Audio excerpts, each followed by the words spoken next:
Halo, balik lagi bersama saya di channel YouTube ini. Ya, di channel YouTube ini yang masih selalu dan selalu membahas tentang Stun Crusher ya, teman-teman ya. Semoga seluruh penonton, seluruh teman-teman yang nonton video ini tidak merasa bosan dan semoga video-video yang saya sampaikan dari awal sampai saat ini itu bermanfaat ya, teman-teman. Di hari ini saya akan membahas tentang Cone Crusher. Apa sih itu Cone Crusher? Kita akan bahas di video kali ini ya, teman-teman ya. Oke, kita lanjut ke page selanjutnya. Pengenalan Cone Crusher. Cone Crusher adalah mesin penghancur yang mengurangi ukuran material dengan cara mengkompresi dan menghancurkan bahan melalui bagian dalam silinder berputar. Ini bekerja dengan memasukkan material ke dalam rongga penghancur dan mengkompresnya secara berulang-ulang. Cone crusher penting dalam industri penghancuran karena mampu menghasilkan material yang seragam dan berukuran lebih kecil, mendukung proses produksi agregat, batu split, dan material konstruksi lainnya secara efisien. Selanjutnya, Cone crusher dalam industri pertambangan. Cone crusher memiliki peran krusial dalam industri pertambangan dan pengolahan mineral dengan menghancurkan material menjadi ukuran yang lebih kecil. Dengan desain yang kuat dan kapasitas produksi yang tinggi, Cone crusher digunakan untuk menghasilkan agregat berkualitas tinggi, batuan pecah, dan bahan baku mineral lainnya. Keandalan dan efisiensinya membuatnya menjadi komponen kunci dalam proses pengolahan, mendukung produksi material, konstruksi, dan memenuhi kebutuhan industri mineral global secara efektif. Oke, kita lanjut. Selanjutnya, perbandingan antara cone crusher dan jaw crusher. Di sini kita akan sedikit membandingkannya, teman-teman ya. Perbandingan antara cone crusher dan jaw crusher melibatkan trade-off yang penting dalam industri penghancuran. Kelebihan cone crusher melibatkan efisiensi penghancuran yang tinggi, ideal untuk bahan keras dan abrasif. Sementara itu, jaw crusher menonjol dalam aplikasi penghancuran kasar dan pemrosesan material yang lebih lunak. Namun, cone crusher cenderung lebih mahal dan memerlukan perawatan yang lebih insentif dibandingkan jaw crusher. Keputusan pemilihan antara keduanya harus mempertimbangkan kebutuhan spesifik aplikasi dan anggaran. Di sini ada sedikit perbandingan antara jaw crusher dan cone crusher ya, teman-teman. Itu kembali kepada kebutuhan kita dan anggaran yang kita miliki. Kita harus membeli barang harus sesuai dengan anggarannya, sama spesifik spek atau ya spek yang kita perlukan di tambang tersebut, di proyek kita lah. Oke, di sini penerapan cone crusher dalam proyek konstruksi besar. Proyek konstruksi sering mengintegrasikan cone crusher untuk kebutuhan penghancuran material seperti batu, kerikil, atau beton. Cone crusher memberikan hasil yang konsisten dan berkualitas tinggi, esensial dalam pembuatan agregat untuk proyek jalan, bangunan, dan infrastruktur lainnya. Keandalannya dalam menghasilkan material ukuran seragam membuatnya menjadi pilihan utama untuk proyek konstruksi yang menuntut kualitas tinggi dan konsistensi dalam material hasil penghancuran.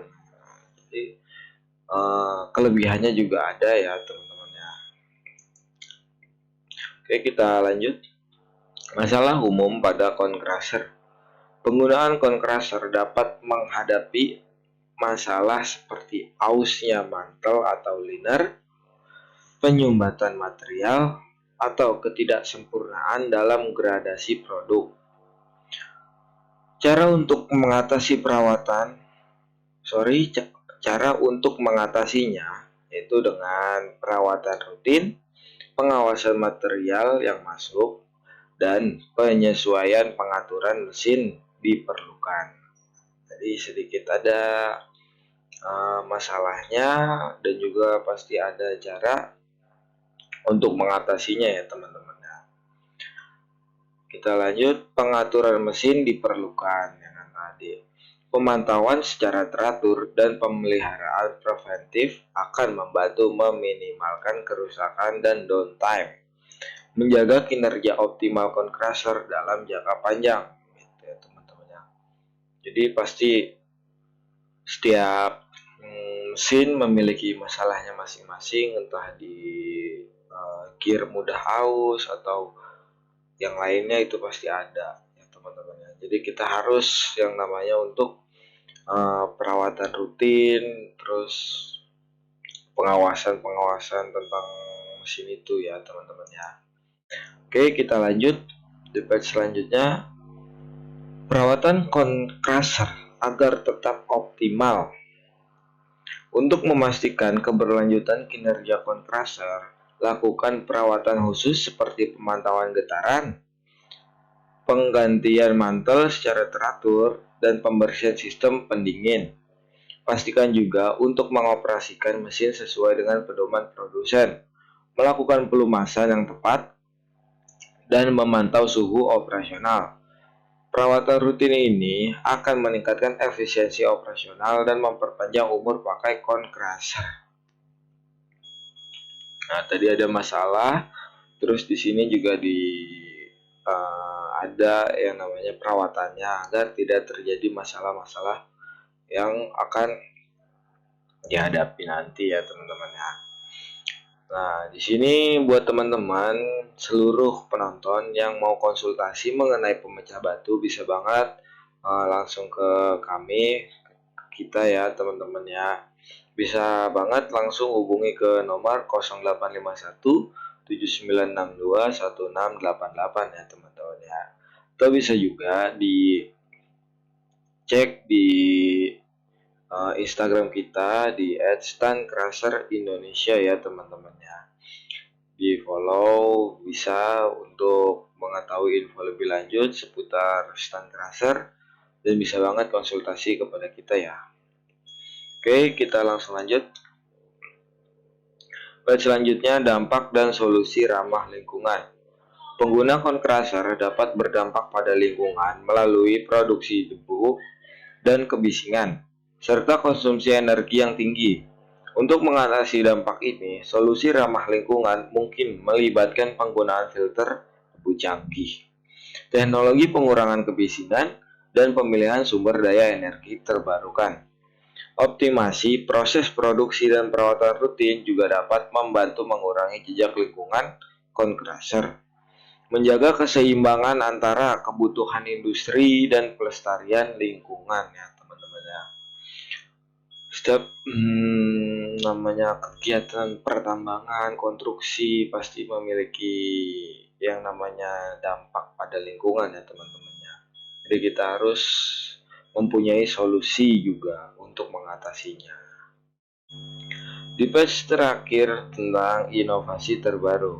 Inovasi terbaru dalam compressor membawa era otomatisasi dan kecerdasan buatan.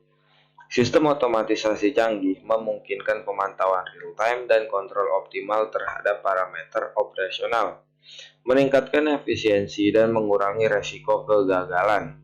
Teknologi kecerdasan buatan memungkinkan analisis data yang mendalam untuk prediksi kerusakan potensial, memperpanjang umur pakai, dan mengoptimalkan kinerja. Compressor yang otomatis dan cerdas tidak hanya meningkatkan produktivitas dalam industri, tetapi juga mengurangi dampak lingkungan dan biaya operasional secara keseluruhan. Oke, mungkin cukup sampai di sini materi yang bisa saya sampaikan ya teman-teman ya. Semoga materi yang saya bawakan ini bermanfaat ya teman-teman ya buat seluruh penonton yang nonton ya. Semoga terhibur juga dan saya minta maaf kalau ada kata-kata yang